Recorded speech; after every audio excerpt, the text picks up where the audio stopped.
Il est hors de question pour Israël, dans tous les cas de figure, que le Hamas continue à être une armée terroriste avec des armes dans la bande de Gaza. C'est contre l'accord de cessez-le-feu. L'accord stipule clairement que le Hamas devra être démantelé de ses armes et que le Hamas ne sera plus jamais une menace pour Israël. Nous sommes en ligne avec le colonel Olivier Rafovitz. Olivier, bonjour, Boker Tov. Boker Tov, Daniel. Merci d'être avec nous ce matin au lendemain d'une journée douloureuse avec la mort de 2 soldats israéliens qui ont été tués lors d'accrochages dans la ville de Rafah. La première question que tout le monde se pose, c'est comment un tel accrochage peut-il se produire alors que officiellement, il y a un cessez-le-feu instauré entre le Hamas et l'armée israélienne. De nouveau, parler de Yaniv et de Itai qui ont été hier tués par les terroristes du Hamas dans le sud de la bande de Gaza. Un résultat d'une attaque terrible pour nous, et nous sommes avec les familles évidemment ce matin, et nous souhaitons le prompt rétablissement aux soldats qui ont été blessés, dont un très grièvement hier. Il est clair que le Hamas a violé de manière flagrante le cessez-le-feu signé avec Israël et co-signé par d'autres pays. Et cette violation flagrante a obligé Israël hier, et ça évidemment, à réagir de manière extrêmement sérieuse contre le Hamas. Mais il est clair que la situation reste extrêmement sensible. Dans une bande de Gaza où Tsahal, comme vous savez, est redéployé le long de la ligne jaune à l'intérieur de la bande de Gaza, mais il y a encore et presque tous les jours des tentatives du Hamas de geler cet accord, de vérifier l'état des forces le long de la ligne jaune et également à l'intérieur de la ligne jaune. Et hier, au-delà de cette très grave attaque, violation flagrante du cessez-le-feu dans le sud, il y a eu également d'autres tentatives d'attaque dans le nord de la bande de Gaza. Et cette situation reste encore une fois très grave, avec une volonté du côté israélien, dirigée par la directive politique, de continuer à respecter l'accord, comme vous le savez, l'accord de cessez-le-feu, mais situation qui reste fragile. Alors hier, on a appris apparemment les circonstances de cet accrochage. C'est que ce sont des terroristes du Hamas qui sont sortis d'un tunnel. Et la question que je vous pose, c'est qu'il y a encore des terroristes dans des tunnels à Rafah, alors qu'on avait le sentiment depuis de longs mois que Rafah était entièrement sous le contrôle de l'armée israélienne, que ce soit dans le sous-sol ou que ce soit sur terre. Qu'en est-il, Olivier? Ce n'est pas un accrochage. C'est des terroristes qui sont sortis effectivement d'un tunnel, qui ont tiré au missile anti-char, également des snipers. Ça explique le terrible bilan de cette attaque. Encore une fois, deux combattants de Tsahal, un MP, Comme un bataillon de compagnie. Oui, pardon, de compagnie, vous avez tout à fait raison. Yaniv et Itai, qui rêvaient d'être chefs d'état-major. Ils ont été en fait pris pour cible par les terroristes qui ont donc voulu tuer de loin, et ils ont malheureusement réussi en sortant des tunnels. Nos soldats maintenant, vous savez, le Hamas est toujours présent dans la bande de Gaza. Le cessez-le-feu, il s'est fait parce que le Hamas est toujours présent. Et il est clair que en se redéployant le long de cette ligne jaune dans la bande de Gaza, nous n'avons pas terminé qui devait être fait au niveau militaire, mais la directive du gouvernement israélien, telle qu'elle a été de nouveau donnée hier après les frappes multiples de Tsahal contre des objectifs du Hamas, a été et est aujourd'hui de retourner à au respect du cessez-le-feu signé il y a maintenant 10 jours. Alors, on se retrouve dans un cas de figure où, on l'a dit à de multiples reprises, c'était répété 1000 fois dans les médias, il faut tout faire pour libérer les otages. Une fois que les otages seront libérés, eh bien, au premier coup de feu du Hamas, eh bien, on pourra foncer, frapper de manière très intensive. Or, on voit que finalement, il n'y a pas. C'est vrai que Tsahal a réagi hier massivement, mais très rapidement, les Américains font pression et puis on arrête donc ces attaques et on reprend le cessez-le-feu. C'est une situation que l'armée israélienne peut continuer à gérer, à votre avis, Olivier? Quelle est votre question et entre guillemets, votre étonnement de situation, comme vous le savez, vous devriez en fait le poser à l'échelon politique, au gouvernement israélien. Lui qui prend cette décision, euh, comme vous savez, hier, donc, après les frappes israéliennes importantes contre des objectifs du Hamas, le gouvernement israélien, le Premier ministre, ont décidé de revenir au cessez-le-feu. Et c'est clair que les co-signataires de l'accord, dont le numéro 1 de cette co-signature, les USA, et nous savons qu'aujourd'hui, en plus, viennent en Israël, Monsieur Steve Witkoff, Monsieur Kushner et le vice-président américain, donc il y a une situation dans laquelle Israël est impliqué au niveau diplomatique, au niveau politique, et il est clair que les Américains qui sont à la base de cet accord de cessez-le-feu veulent, avec d'autres co-signataires, que cet accord soit respecté. Du côté israélien, le cessez-le-feu a permis, que vous le savez, heureusement, le retour de tous les otages vivants, nombre de 20, devant encore 16 otages morts, des dépouilles que nous aurions dû recevoir 72 heures après la signature du cessez-le-feu. Le Hamas continue à ne pas les rendre comme il le faut. Nous savons qu'il essaye de faire pression, de continuer à utiliser malheureusement les dépouilles de nos soldats et de nos hommes comme, je dirais, comme une garantie de survie. Et d'autre part, le Hamas, depuis le départ, a utilisé cette arme de terrorisme psychologique qui sont les otages vivants évidemment, mais également morts, pour faire pression sur Israël et pour tenter de négocier cette situation dans laquelle il ne veut pas. Alors nous parlons déposer les armes et qu'il ne veut pas non plus de démilitarisation. Mais si vous permettez, Daniel, ce que quand même je voudrais vous dire, c'est qu'il est hors de question pour Israël, pour tous les cas de figure, que le Hamas continue à être une armée terroriste avec des armes dans la bande de Gaza. C'est contre l'accord de cessez-le-feu. L'accord stipule clairement que le Hamas devra être démonté de ses armes et que le Hamas ne sera plus jamais une menace pour Israël. Ça, c'est les phases qui vont arriver après la phase numéro 1, qui a déjà été donc en partie appliquée, puisque nous sommes toujours dans cette même phase. Il y a encore des dépouilles, toujours aux mains du Hamas, mais ça reste une situation, je répète, extrêmement sensible et extrêmement fragile. Alors, je ne vais pas vous poser la question sur l'étendue des forces israéliennes qui sont déployées actuellement dans la bande de Gaza, mais le fait que justement on se retrouve dans une situation comme ça de cessez-le-feu, ou de soi-disant cessez-le-feu, où l'armée israélienne est déployée et elle est statique. Est-ce que finalement ça ne pose pas un véritable problème logistique pour l'armée israélienne? Est-ce que ça ne met pas en danger les soldats israéliens qui sont sur place? D'abord, on l'a vu hier, qu'il y a effectivement des dangers. Lorsque des groupes terroristes, des hommes du Hamas sortent de tunnels et tirent sur nos forces, c'est toujours sensible et toujours, je dirais, compliqué de gérer une situation de cessez-le-feu dans une zone de guerre. Et on a vu de manière générale dans l'histoire de la guerre, l'histoire des combats, que le fait qu'il y ait un arrêt des mouvements et un redéploiement statique, ou en tout cas un redéploiement non de combat, mais d'attente et de protection, et non pas un redéploiement offensif, c'est qu'il y a effectivement, comme vous venez de le dire, des dangers. Tal y fait face. Encore une fois, nous sommes face à un ennemi qui s'appelle le Hamas, qui n'a pas encore déposé les armes, qui a encore 16 dépouilles qu'il conserve et qu'il ne rend pas à l'heure où nous parlons.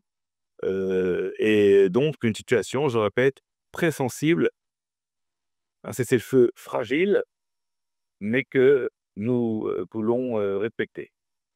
Combien de temps ça va durer tout cela? C'est-à-dire, l'armée peut gérer une telle situation? Elle va elle va remplacer, on va dire, les forces régulièrement. Elle va devoir remplacer les forces régulièrement dans cette période de tension, dans cette zone de tension en particulier? Je ne voudrais pas trop rentrer dans les détails qu'on permettait des détails opérationnels, de mouvements de troupes et de changements de troupes. Il est clair que nous avons encore euh, de très nombreuses forces à l'intérieur de la bande de Gaza, donc le long de cette ligne jaune, évidemment, à l'intérieur, c'est à peu près plus de 50% de toute la superficie de la bande de Gaza. Nous avons quitté les grandes villes comme Gaza City et Khan Younes, qui fait que les Gazaouis reviennent dans les zones qui étaient jusqu'à maintenant fermées pour des raisons donc, de leur propre sécurité et éviter que des civils soient pris dans les combats.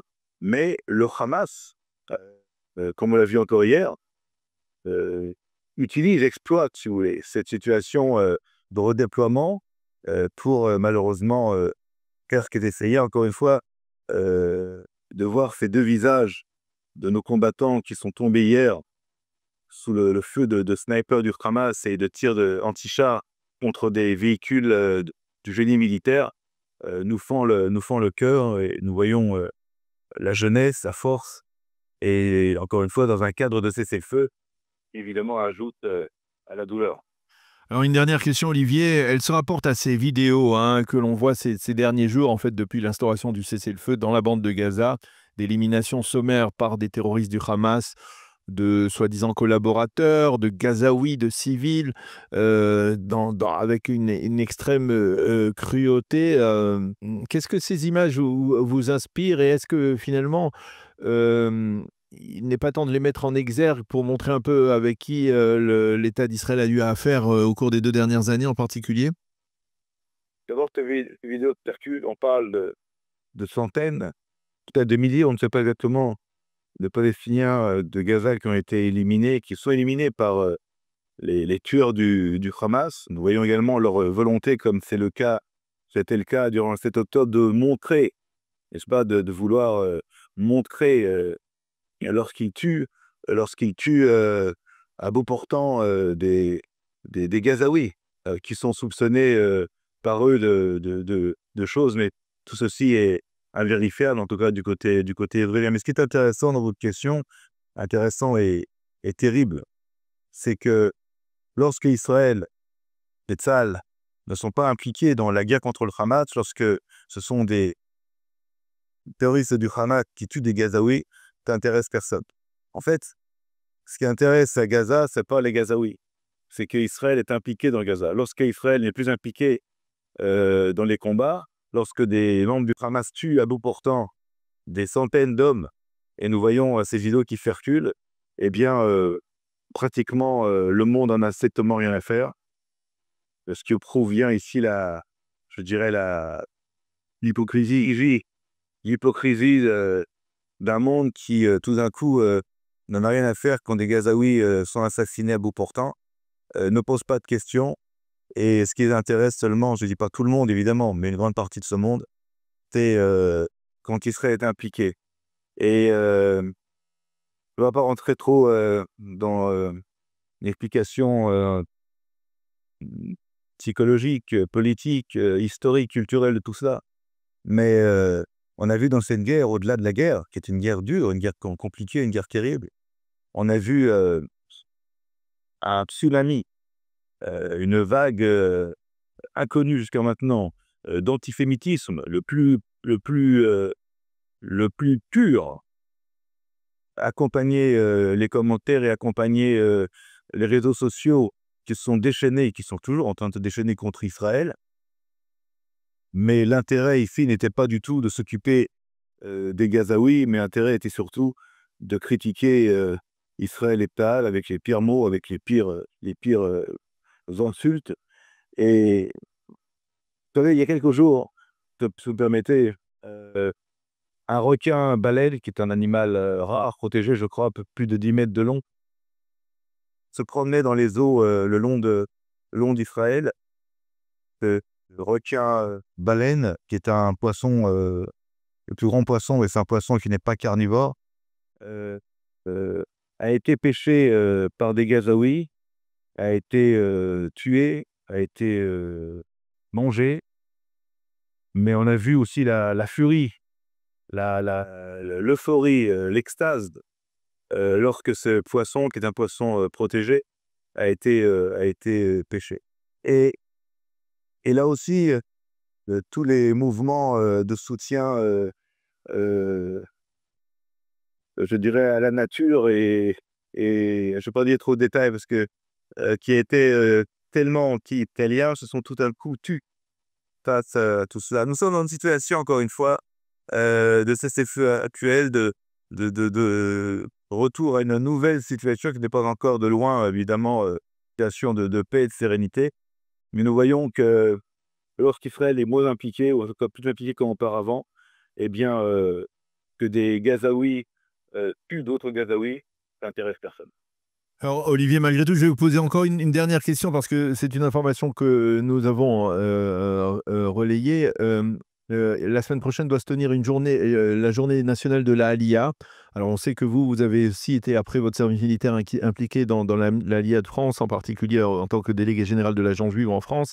Au cours de cette journée sera rendu hommage aux 96 soldats israéliens venus de l'étranger, Olim Hadashim, qui sont montés en Israël et qui ont combattu dans l'armée israélienne et qui sont tombés pendant cette guerre.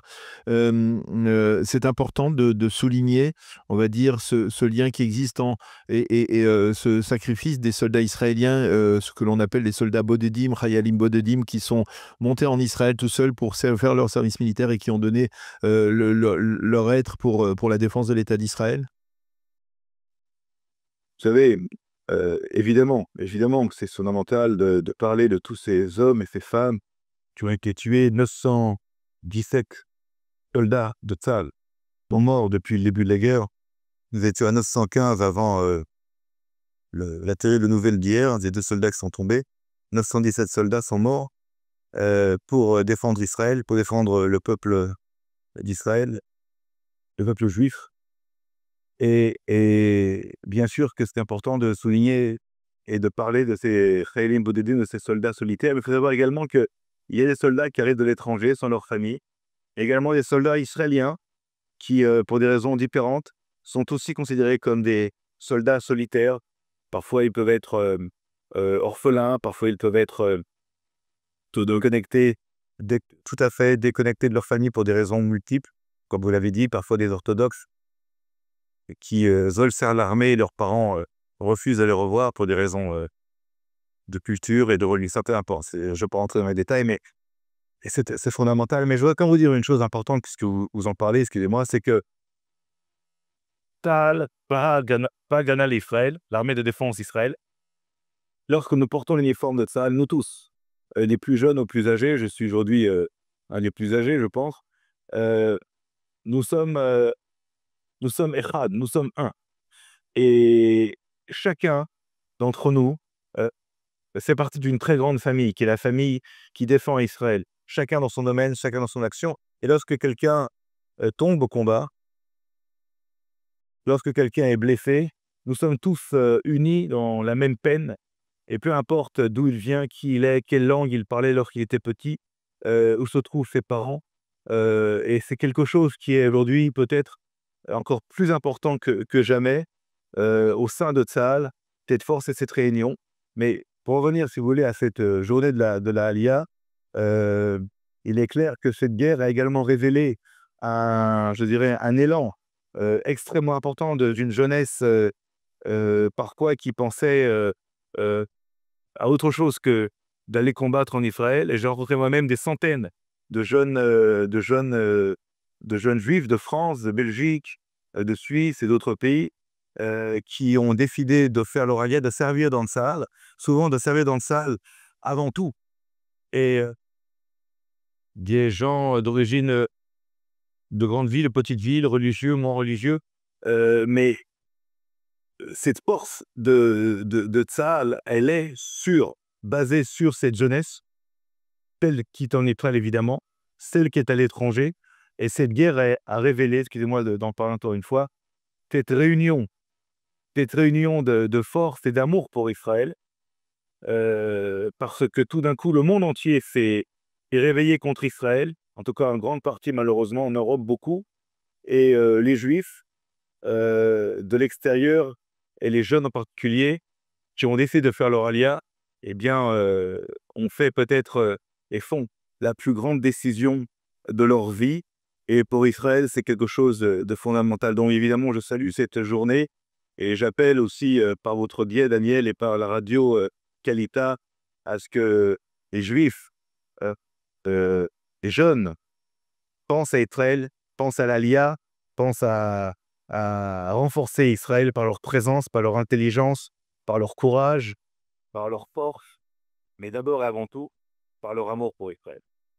Merci encore, colonel Olivier Rafovitz, d'avoir été avec nous ce matin pour nous annoncer cette triste nouvelle de la mort de 2 soldats israéliens et pour nous expliquer un peu ce qui se passe actuellement dans la bande de Gaza du point de vue de l'armée israélienne. Merci d'avoir été avec nous. Bonne journée, Olivier. À bientôt. Toda rabba, Daniel.